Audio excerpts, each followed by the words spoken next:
बस समझो पहुंच ही गए। लेकिन तुम हमें ले कहाँ जा रहे हो? ऋष्यमुख एक आश्रम है जहां सम्राट सुग्रीव और हम सभी रह रहे हैं। रुको, हमें तो लगा था तुम हमें किष्किंधा ले जाओगे। वानरों का वास वही तो है। किष्किंधा के दरवाजे हमारे लिए बंद हैं। और इसका कारण? ये एक लंबी कहानी है जिसे सुनते ये लंबा रास्ता कट जाएगा। ये कहानी आप सुग्रीव महाराज की उपस्थिति में ही सुने तो बेहतर रहेगा। सीता मैया को ढूंढने जितने सैनिक हैं भी सुग्रीव की सेना में। सब्र करो लक्ष्मण। मेरा कहने का मतलब है कि सुग्रीव की सेना शायद इस कार्य योग्य ना हो। शांत। रुक क्यों गए?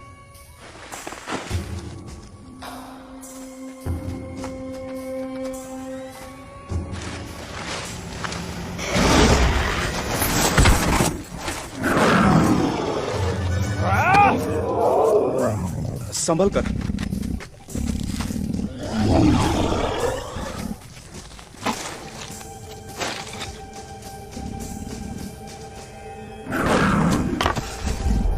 ठहरो। राजकुमार राम, ये क्या कर रहे हैं आप? जो हमें करना चाहिए।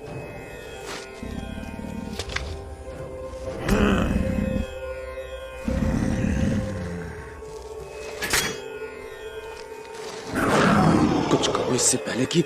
रुको जरा, भरोसा रखो।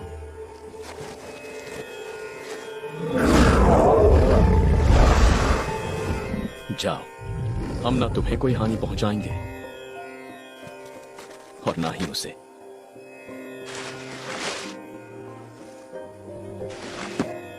वो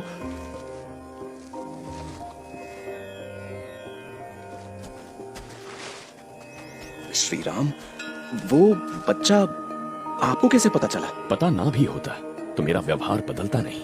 उस जीव को हमारी मदद की जरूरत थी। पर राक्षस तो आपके शत्रु हैं। मेरा कोई शत्रु नहीं हनुमान। अक्सर किसी की जान लेना आखिरी उपाय होता है, लेकिन मारने से बड़ा बचाने वाला होता है।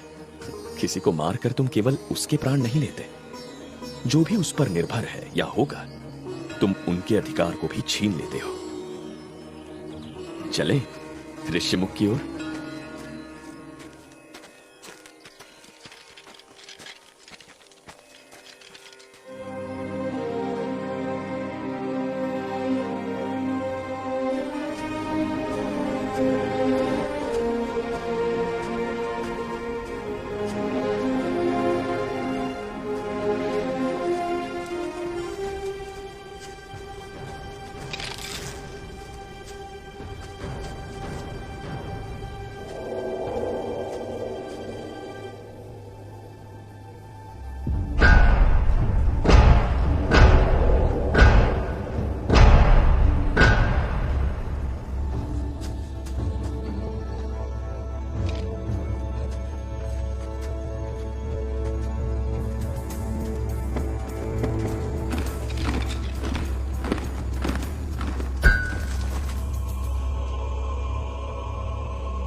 महाराज, आपके आदेश अनुसार मैंने इन अजनबियों को टटोला है। उनका असली मकसद जाना है। ये हमारे मित्र हैं। अयोध्या के राजकुमार राम और लक्ष्मण हमारे भरोसे लायक हैं। ये फैसला तुम नहीं कर सकते जब तक मैं यहां का नेतृत्व कर रहा हूं।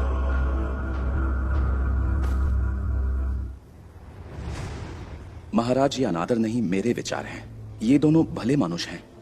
भले मानुस जिन्हें न जाने किस गलती की सजा में अयोध्या से निष्कासित किया गया। महाराज, इनके बारे में सुना है मैंने। राम और लक्ष्मण, जिनका अपना कोई ठिकाना नहीं, राज्य नहीं, वो भला किसी और के क्या होंगे? और तुम्हें भरोसा है इनकी चुपड़ी बातों पे? इसे तुम्हारी जवानी की नादानी कहे या दुनियादारी से दूरी? दिमाग से सोचते हो या अपनी गधे से? सही कहा आपने सभापति जी, क्योंकि इस समय आपके बारे में मैं नहीं, मेरी गधा सोच रही है। शांत! बच्चों की तरह लड़कर क्या साबित करोगे? मैं जानना चाहता हूं कि मानव आखिर कहना क्या चाहते हैं। कुछ अनोखा हुआ क्या उस वन में? मतलब के तुम कुछ बदले बदले से लग रहे हो हनुमान। शायद पता नहीं क्या बदला है। आप बता सकते हैं? मैं नहीं, समय बताएगा। समय।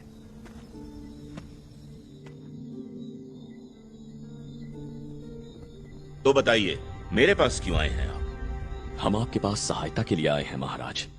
मेरी धर्म पत्नी राजकुमारी सीता का किसी ने अपहरण किया है। आपकी धर्मपत्नी? किसने? एक महाबलवान राक्षस है जो उसे अपने हवाई विमान में उठा ले गया। हमने पूरा दंडकवन छान मारा पर कोई सुराग नहीं। आपकी उदारता, आपका शासन और आपके न्याय के किस्से हमें मदद के लिए आप तक ले आए हैं। मांग तो ऐसे रहे हो जैसे बदले में बहुत कुछ देने आए हो। हीरे जवाहरात, सोना चांदी, पर यहाँ तो खाली हाथ और फैली झोली के अलावा कुछ दिख ही नहीं रहा। इस झोली में मेरी निष्ठा है, मेरा निश्चय है, मेरा हृदय, मेरे प्राण है और मेरी मित्रता जो सदा आपके साथ होगी। मित्रता? कैसी मित्रता? कठिनाई की घड़ी में साथ न निभाने वाली मित्रता? मानवों की मित्रता के खोखले वचन बहुत सुने हैं मैंने। धरती का पौधा पर्वत के वृक्ष से हाथ मिलाने की आशा नहीं करता, समझे राम? राजपुत्र श्री राम, महाराज पर्वत कितना भी ऊंचा हो, लेकिन जब उस पर काले बादल मंडराते हैं तो उन्हें हटाने के लिए हवा के झोंके की आवश्यकता होती है। वाली? जी महाराज, वाली।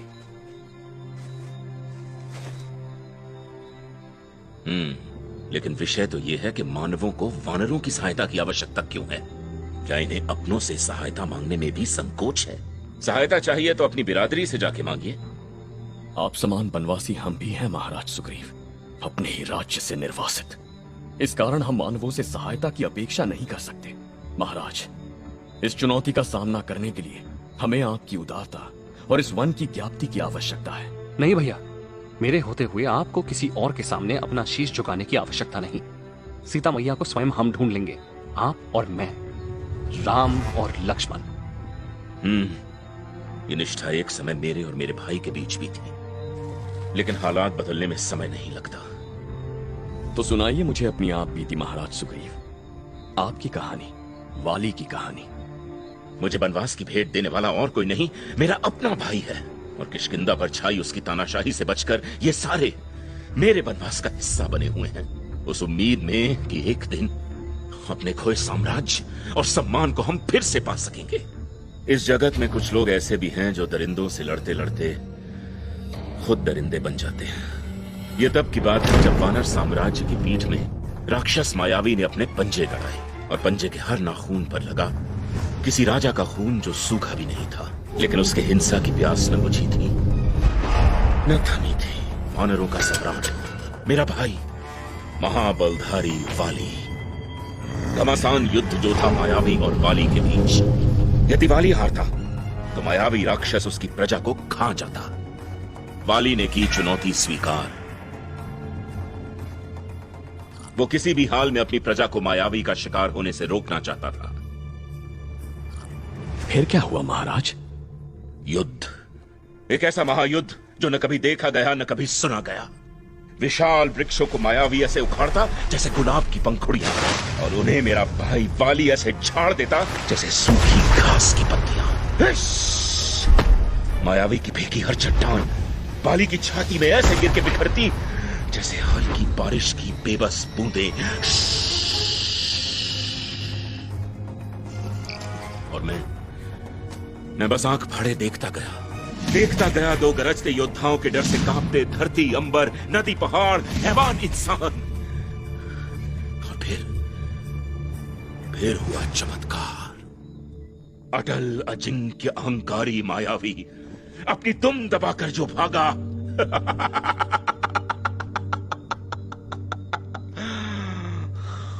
भैया और मैंने उसका पीछा किया। वो आगे, हम पीछे, वो फरार, बड़ी रफ्तार, और अंत में धरती के कोने में बसी एक गुफा में जाकर वाली के क्रोध से बचकर वो डरपोक जा छिपा।